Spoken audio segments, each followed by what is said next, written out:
I got the invitation to go on this Armed Lutheran radio show, though. You know this guy? Have you seen this? There's two things that I would like to say that make me feel safe. Number one, the fact that there is a radio show called the Armed Lutheran Podcast somewhere in the world. That makes me feel safer.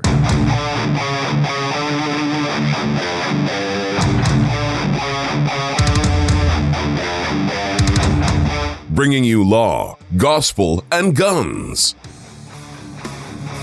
This is Armed Lutheran Radio.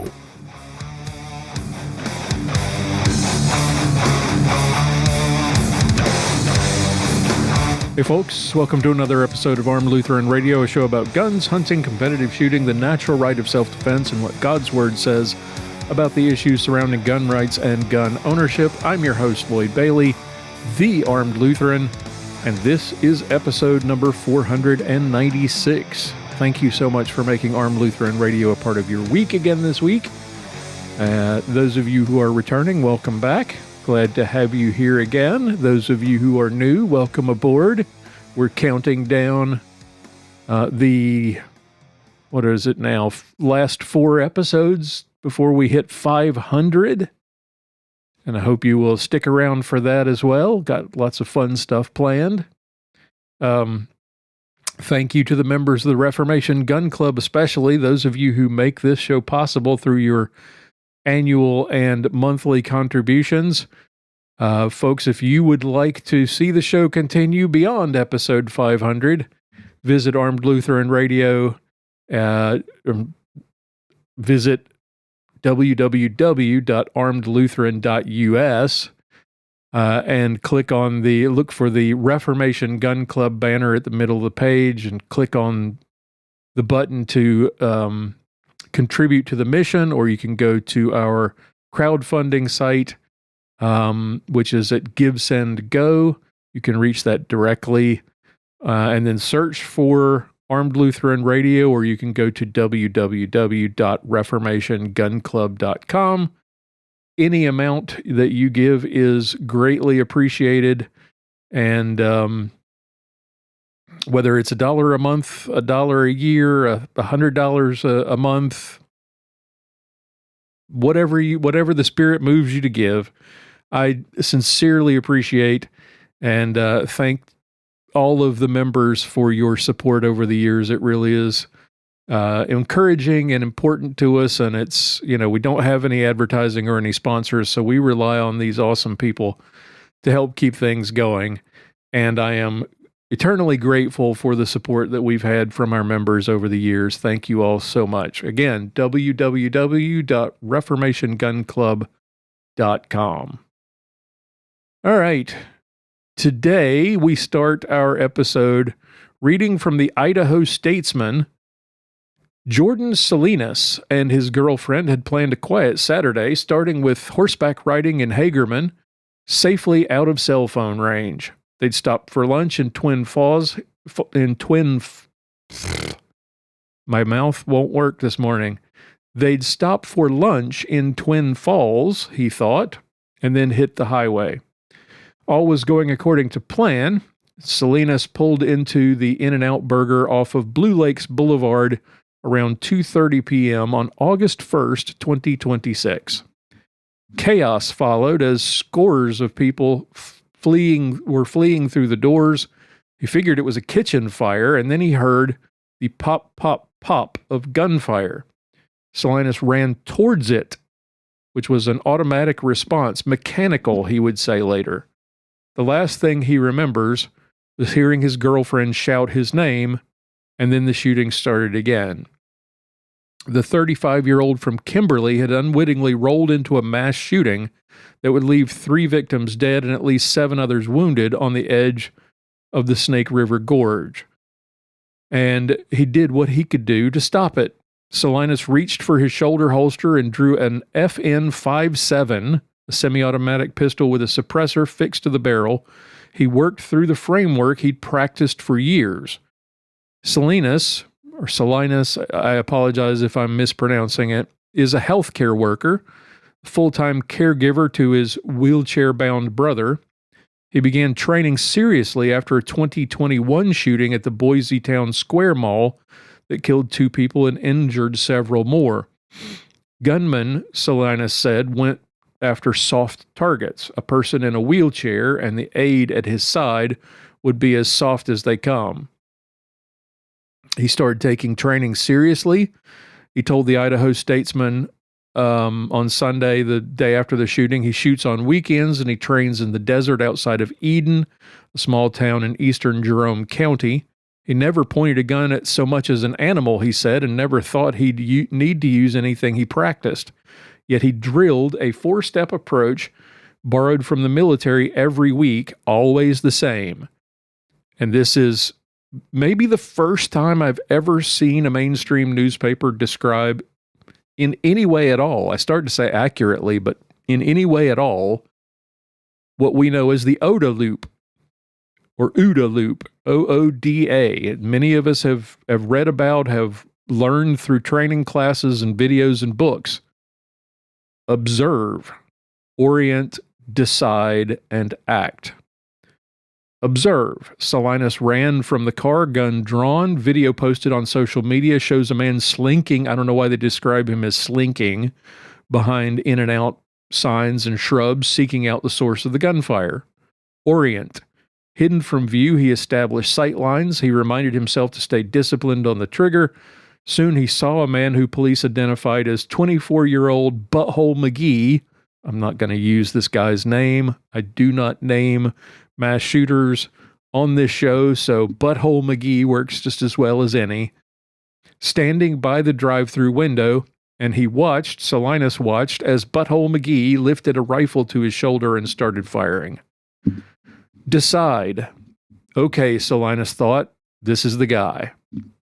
And finally, act. He leveled his pistol with both hands and fired. Quote, he did not like it when the bullets started firing both ways, Salinas said on Sunday. Salinas said he felt no fear before, during, or after. He had 4 steps to remember, and he followed them one at a time. There's a task that needs to be done, he said, and we're the ones who need to do it. Butthole McGee, Salinas said, seemed shocked. He was taking fire from 2 people, Salinas and an off-duty policeman. A customer at In-N-Out who returned fire too, according to Twin Falls County Sheriff Jack Johnson. The return fire drove the shooter from the drive-thru toward an open parking lot at the city's visitor center. But Butthole McGee later died of self-inflicted gunshot wounds because he's a coward. And that's what they often do. When they're faced with resistance, they tend to run away and shoot themselves. These people are true heroes in our community, said Twin Falls Police Chief Matthew Hicks. They diverted the shooter and without doubt saved many lives. Now, for some reason, the interwebs has taken to altering Salinas' appearance multiple times through AI alterations of the photos of the guy. They show him, squared to the target in a low stance, arms extended, the suppressed pistol pointed at the deranged lunatic who would later retreat and shoot himself. I don't know why it's necessary to keep altering his appearance. I mean, the original thing, the real thing is wild and amazing enough, but people got to do stupid things on the interwebs. Anyway, this reminded me, oddly enough, a little bit of shameless self-promotion, but it reminded me of one of the early chapters from my first fantasy novel, The Fifth Command. And for those who have not read them, again, a little shameless plug. They are available, by the way, at Amazon.com. And signed copies are available on the website. If you go to the website, you can find links to both my my books on Amazon. You go all the way down. If you click on books, it will take you to the Amazon page. If you go all the way to the bottom under the banner that says Books by the Armed Lutheran, you'll see a link where you can buy signed copies. Just click on the image, the book cover, and you'll be able to order a copy for yourself if you're so inclined. But I wrote the book and the ones that followed to teach some important biblical lessons, and I wrote them for younger readers. 12 and up, really, I guess, so that parents could share and discuss these ideas with their young readers, biblical lessons about faith and family and redemption, love of neighbor, and as the title implies, the fifth commandment, you shall not murder. The book tells, and the series of books tells the story of four unlikely friends and heroes who may or may not be loosely based on the contributors to your favorite Lutheran podcast. Lewis, a bard, meets up with Father Jordy, an itinerant priest, and during their travels together, they embark on a quest in this first book to save a dwarven prince, and along the way, they are aided by a fair elven huntress. And early in their travels together, Lewis and Jordy come upon a group of bandits, and like Jordan Salinas, interesting the similarity in their names, Jordan and Father Jordy intervenes in defense of others. And I wanted to share a little of this chapter with you and the one that follows, because this is what the fifth commandment is really all about. It's not just about you shall not murder or you shall not kill. It's a lot more than that. So reading from chapter 4 called Bandits, which starts on page 24. They're traveling together down a road headed from one town to another.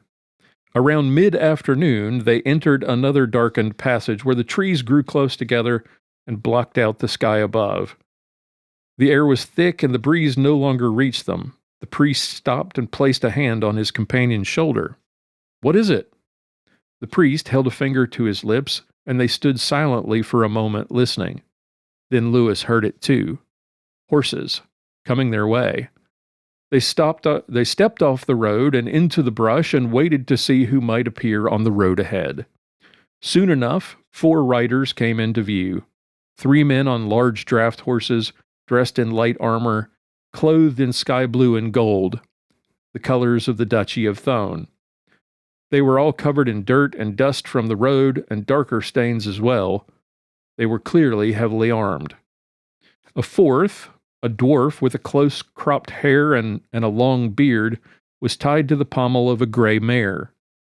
A cloth gag was tied over his mouth and his face was bruised and swollen. "They bear the colors of Thone," whispered Lewis. "What are they doing here?" "Something's not right," Jordy answered quietly. "They may be dressed in the colors, but they're armed like bandits." Much to Lewis's surprise, the priest stood up when the group drew near. "What are you doing?" the bard whispered, tugging at the priest's cassock in hopes of keeping him hidden. "Follow my lead," the priest whispered back. "Ahoy there!" He waved his arms and shouted to the riders so they could hear him. They did. But the bard did not follow the cleric's lead. He didn't move, and he hugged the ground more tightly, watching as the riders drew their mounts to a halt and turned to face the cleric. "What do you want, priest?" asked the first, apparently their leader. He was a big man, wearing a kettle helm and a mix of leather, chain, and plate armor.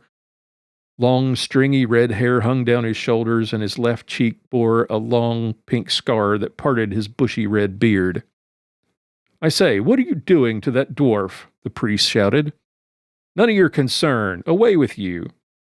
"I'm afraid I cannot do that," Jordy replied, as he stepped from the wood's edge and walked toward the road. The men looked at each other and then back to the large-robed cleric as he approached them. "I cannot stand by and allow you to do him harm." With that, the bandit leader spat on the ground and grinned, drawing a short sword. "What do you say, boys?" he said to the others with a malicious smile. "Shall we have a bit of fun with the fat priest?" The others laughed and drew their swords in response. "In the name of the one true king, I demand you release this dwarf and be gone," the priest said, in a loud, commanding voice that the bard did not expect. And neither did the bandits, apparently, and they hesitated a moment before drawing up their horses and walking them around the priests, like wolves circling their prey. "That crazy priest will get himself killed," Lewis thought to himself. As the brigands raised their swords and began to close the circle on their would-be victim, Lewis choked back his fear and jumped up. He drew his own sword and charged towards the road. "Padre!" he shouted. That served as a brief, unintended distraction. The brigands turned their attention from their unarmed prey to the sight of a smaller man with a wide-brimmed hat and a lute on his back, charging toward them from the woods. As they did, the priest made his move. Geordie flung open his robe to reveal a suit of banded mail. Tucked into his leather belt was a pair of short flails, which he drew with each hand. Lewis froze and watched in amazement as the priest swung the flails with tremendous force before the bandits could react. The cleric struck one of the bandits in the head with a sickening crack, dropping him from the saddle. A second managed to raise his arm in defense, only to have the head of the second flail shatter his forearm. He screamed in pain and dropped his sword, clutching his broken arm against his chest. The third, the man with the scar, was thrown from the saddle as his steed panicked at the sudden attack. The priest spun his flails about him, the chains whistling. He brought the bloody flail down on the face of the one-armed bandit and watched him tumble out of the saddle. The leader, the man with the scar, gained his feet and retrieved his sword before returning to face the cleric. As he did, his eyes grew wide in terror at the sight of the huge armored cleric and the sound of the whistling steel that seemed to whirl about him in a gray blur. After a brief moment, his desire to live overcame his desire to fight. He turned, ran for his life into the wood on the opposite side of the road, and was gone. That last paragraph kind of draws from the whole idea that the bad guys, when confronted, like the guy in this story, in this news article from Idaho, when confronted with the possibility that they might be shot, bad guys typically turn and run. They want easy, unarmed victims. Trying to remember where it was. There was a guy who went into a shopping mall. I can't remember where this was off the top of my head, and started shooting at people, and a armed bystander confronted him and shot at him, and instead of shooting at the concealed carrier, the coward ran away down a hall and shot himself, just like this guy, just like Butthole McGee in our news story today. The bad guys are cowards. And if you offer some resistance, they often will turn and run for their own lives. This whole event in the book I was reminded of this by this story, and wanted to share it because this gives us a thought-provoking discussion about self-defense and the use of deadly force and the consequences of it. Some argue, as we've seen on this show many times, there are some who would argue that using deadly force or potentially deadly force as a Christian is, well, unchristian.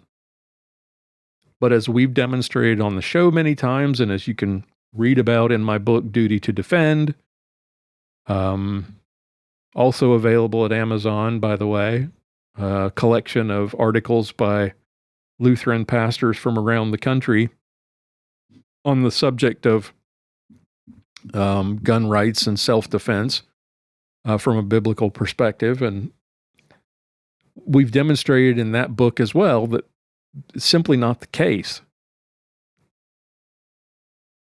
And these chapters in the Fifth Command are intended to help reinforce the truth about biblically based self-defense and defense of others, even if that results in the death of the wrongdoer. And this gets us to the expanded explanation of the Fifth Commandment. And where's my catechism? So the Fifth Commandment, it's you shall not murder, not you shall not kill. And the explanation goes like this: we should fear and love God, that we do not hurt or harm our neighbor in his body, but help and support him in every physical need. Luther goes on in the Large Catechism to explain it even further and give us a better understanding of what is expected of you under the Fifth Commandment. It's not just that you don't kill people. It's not just that you don't murder people. It's more than that. And the next chapter, which explains it, it's actually, ironically, called the Fifth Command, and it is chapter 5. I planned that out. I can be clever sometimes. Jordy and Lewis get into a discussion. Lewis is incredulous about what he just saw. Jordy do. And we get a discussion of the Fifth Command and of defense of self and others. Skipping forward a little bit, they break out some food. Jordy blesses it. They begin to eat. I have more questions, the bard said, gnawing on another slice of salted pork. I expected as much, the priest replied, sipping from a flask. Ask. First off, what happened back there? How? Why?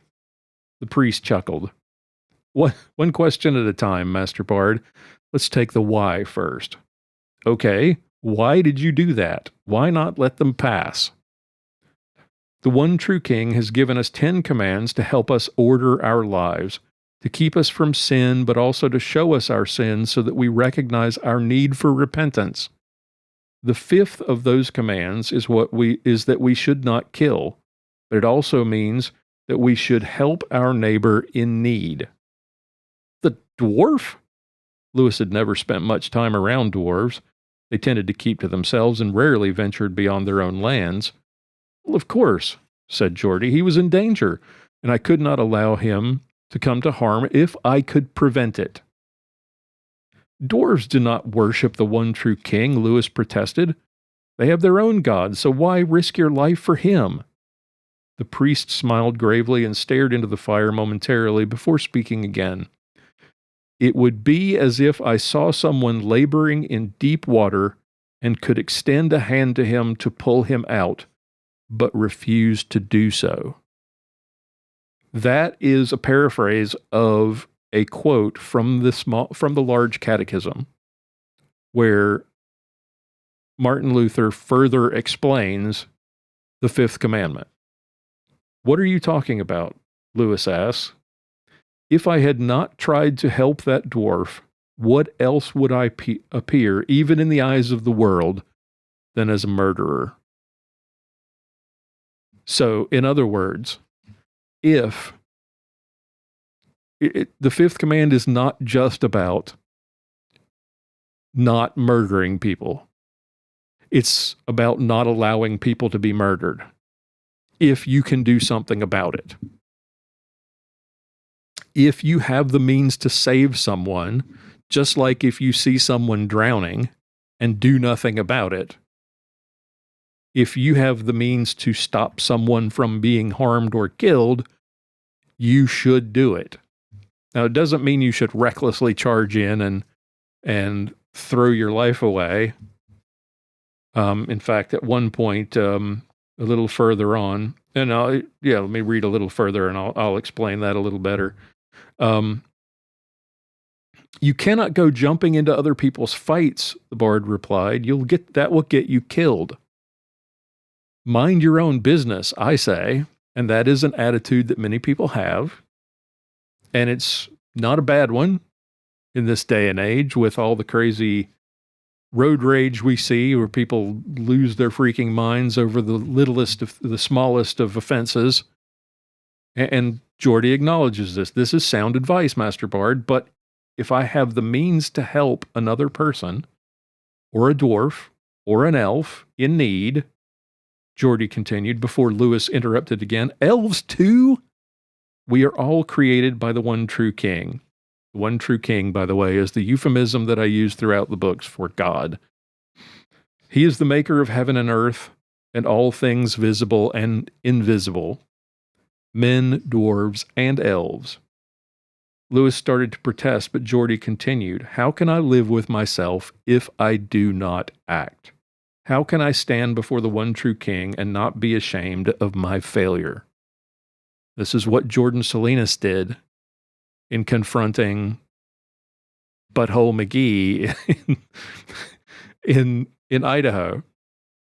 This is what happens whenever a law-abiding citizen steps in to help a police officer in danger of being disarmed or hurt, or the times we have seen law-abiding citizens step in to stop a mass shooting. This isn't the first time this has happened. They stared at each other for a moment. Neither man knew what to say next, and the priest found the words first. Besides, he said, there were only 3 of them. Only 3? The bard asked sarcastically. In truth, it was not a fair fight, the cleric smiled. Had there been 5, I might have let them pass. So that's the point there being, okay, if, as he's saying, and as Luther argues in his expanded explanation, if you have the means to save someone, you should, but you shouldn't sacrifice your life needlessly and throw yourself into a situation where you're bound to get killed. So Jordan Salinas made a calculated decision to help. He was up against one guy, not multiple shooters. That would have been potentially suicidal. Not saying that he wouldn't have tried to assist even if there had been more than one, but that's just part of the observe part of the ODA loop. Right? You're determining what kind of a threat you're facing before you actually decide to act.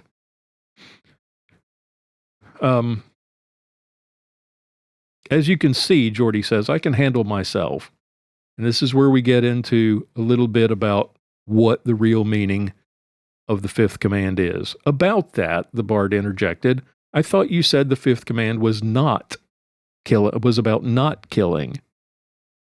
The priest nodded sadly and returned his gaze to the fire. There is a distinct difference in unjustly killing someone, murder, and engaging in self-defense.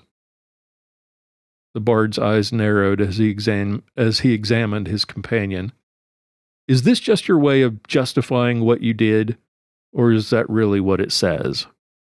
And this is a question that I'm sure many Christians may have, and a question that a lot of squeamish Christians and leftist gun control supporting Christians will try to play on. Are you just playing with words here? Or does the 5th command really tell you that you should involve yourself in self-defense, that you're okay to use self-defense or to use lethal force in self-defense?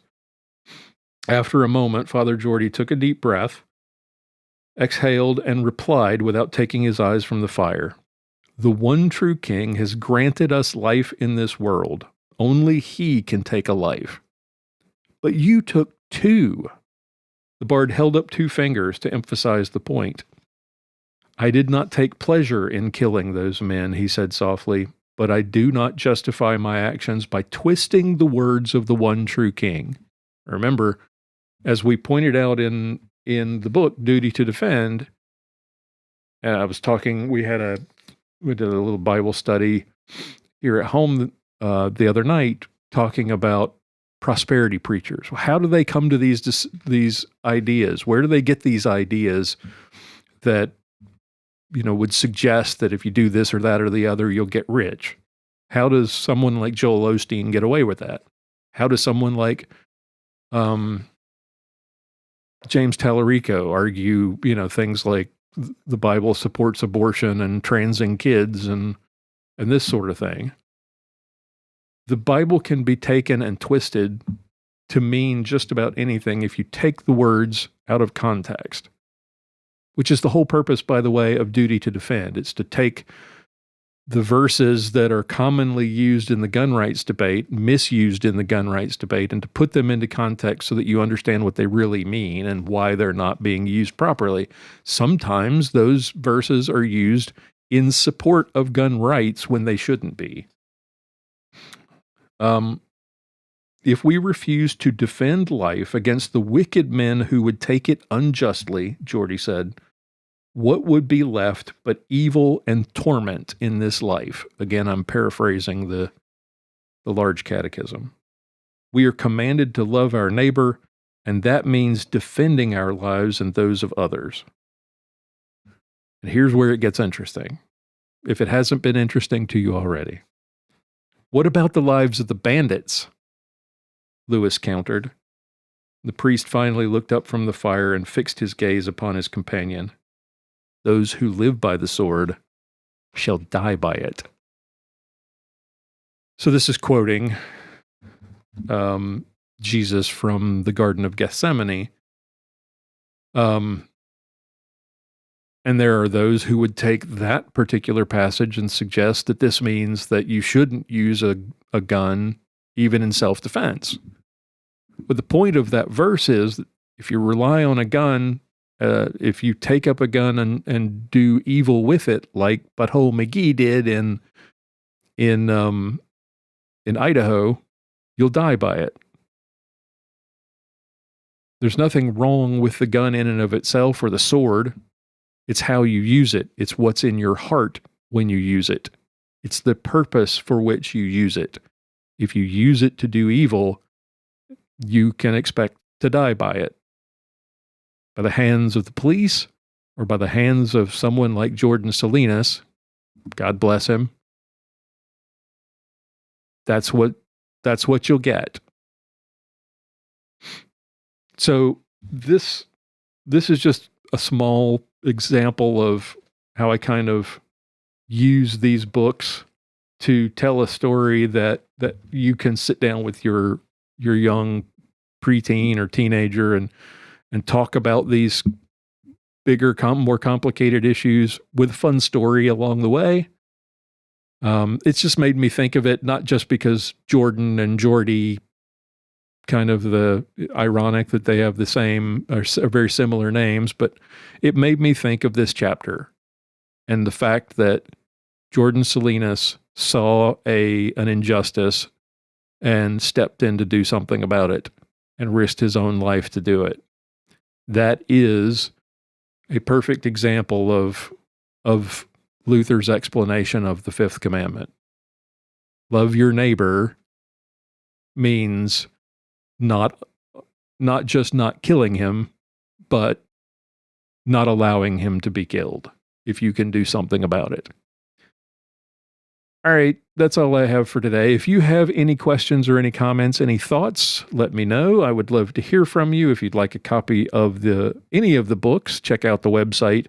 Click on the books link on the website, or go to the bottom of the website under Books by the Armed Lutheran. This is at www.armedlutheran.us. Click on the books link. That will take you to the Amazon page. Go to the bottom of the page for Books by the Armed Lutheran if you want to get a signed copy. All right, that is it for episode 496. We got, 3 more episodes, and we'll be at 500. Until we get together again, keep shooting, keep praying. We'll talk to you next time.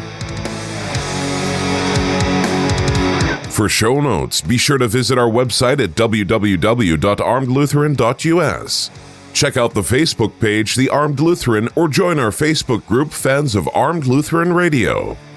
If you like what you hear, please leave us a comment on our feedback page at armedlutheran.us/feedback, or a review on iTunes, and let us know what you think.